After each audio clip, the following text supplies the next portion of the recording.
Hey, my friend, Barry Burns here with TopDogTrading.com, and today we're going to show you a very simple pattern. This is day trading for beginners, but you know what? Sometimes the simple things are the best. And this is a meta pattern that you can look for every single day based on very basic logic. So here it is, and just to let you know, these times down at the bottom of my chart. I live in Los Angeles, so these are California times. And this is based around lunchtime. So noon on the East Coast, New York, would be 9 a.m. here in California. So this is what we're looking for, is basically during lunchtime, the markets tend to quiet down. And that can be anywhere in this zone, I find. It's about a 2-hour window. And of course, you got 1 hour would be your supposed literal lunchtime. But in real life, you know, people don't really get out for lunch and get back within an hour. Well, some places they do. But with big traders, they often are able to leave. Takes them time to get to the restaurant, order, get their food, get back. And by the way, each day is a little different. That's why I call this a meta pattern. So it's a basic pattern that you watch for every day. It's not going to repeat every day exactly like this.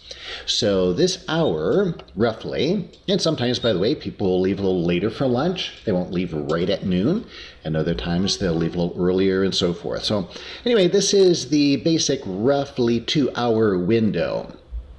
And it's rare, honestly, that the market starts moving again right at 10 o'clock California time, 1 o'clock Eastern time. I watch for this really within about this half hour. So this is, to me, pretty much the primo time. So 1:30 to 2 o'clock Eastern time, 10:30 to 1 o'clock California time. And so again, the basic pattern is in the morning, markets open up and you get some movement. And I've got a lot of friends who will just trade the first hour or two of the market and they're done for the day. And that's it. And that's okay. You get a lot of movement, a lot of volatility then. But let's face it, the markets do continue to move after that. But people eat lunch. So during lunch, the big traders usually turn their accounts over to their interns or whoever. And basically, they tell them to just do no harm. Right? Just maintain the status quo, make sure nothing bad happens, but don't take any big trades because they're not qualified to do that with their companies yet. And then the big players come back in after lunchtime and the market starts to move again. Again, does that happen every day? No, but this is a very easy, simple thing that you can watch for every single day. And here's a little bonus, if you get a nice increase in volume, as we do here, then great, all the better. Something to watch for on this volume pattern, by the way, and let me just blow this up here to expand it even more. Notice that you see, okay, we get this big bar here, and we get that big volume bar, but really, there's a little clue here on the one right before it, that we had minuscule volume before that, and then some big volume on this bar, but that's before the breakout, right? So if we take this high here and we bring it over into this zone, this bar is still inside of that sideways action during lunchtime, but we get some big volume coming in. So and it's still before we break out of this high. So that would be an aggressive way if you want to add a little bit of a more aggressive flavor to the trade. You can look for some volume coming in inside of that channel, inside of that narrow range movement. Again, that is more a little aggressive, but on the other hand, you're going to get an earlier entry, so when it does work out, your reward to risk ratio is better, you get in before other people, and as you can see, this bar, wow, really takes off within one bar. Now, this is a 5-minute chart. There's no particular significance to using a 5-minute chart. I actually personally don't usually trade a 5-minute chart. I'm using this because I can get the whole day of price action on the screen at one time for you, just to show you the matter pattern. What time interval you want to trade? Well, that's your personal choice. That's up to you. Actually, I do have some articles about that on my blog, and to help you determine what are the best time intervals for your chart. If you're interested in that, send me an email and I'll be happy to help you with that. Also, I do have a cycle indicator, which is a timing indicator, a market timing entry indicator, and I make that available for free. Well, actually I do sell it, but I'll give it to you guys for free since you're my YouTube subscribers, and just send me an email, barry@topdogtrading.com, and I'll give you information on how to get that, because that is really powerful when to enter the market. Whether it's a breakout of lunch trade like this or any other trade is very, very important.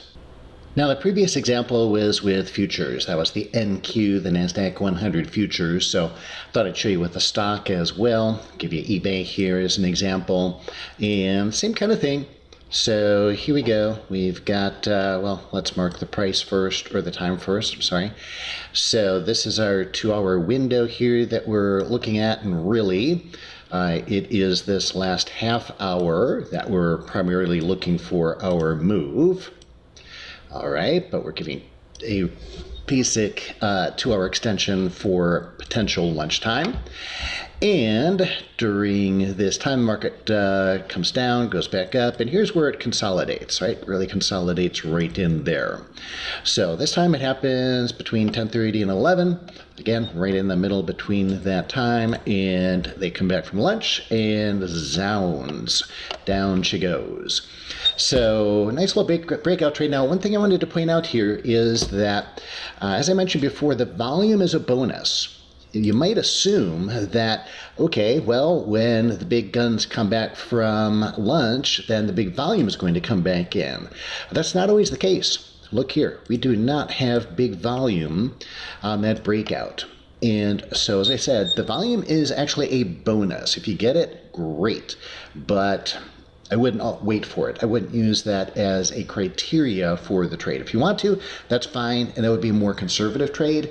And that's perfectly okay. If you want to be more conservative, just understand what you will be giving up, what you'll be sacrificing is you will be missing some otherwise good trades. And, well, if you want to do that, that's up to you. That's where trading becomes somewhat personal, how aggressive or conservative you want to apply your style in trading. But I have found that really, I personally don't wait for the volume, because a lot of times it doesn't come and we still get a really nice breakout. Or, hey, sometimes you just get a small breakout. You can lock in some profits pretty quickly, and if it doesn't make a big move in the afternoon, that's okay. You still make a little bit of money. And if you break even, well, that's okay too. But it's a pretty reliable trade. You can see the logic of it. Obviously, it's pretty simple. That's why this is titled Day Trading for Beginners. If you want some more advanced information, then I do encourage you to leave a nice review below. Give me a thumbs up. Nice comment would be great, but most importantly, I do have a trading course that I'm happy to share with you, and it's absolutely free. And this is a little more advanced, not for total beginners, but you know what? Even if you're a beginner, it's some pretty basic stuff.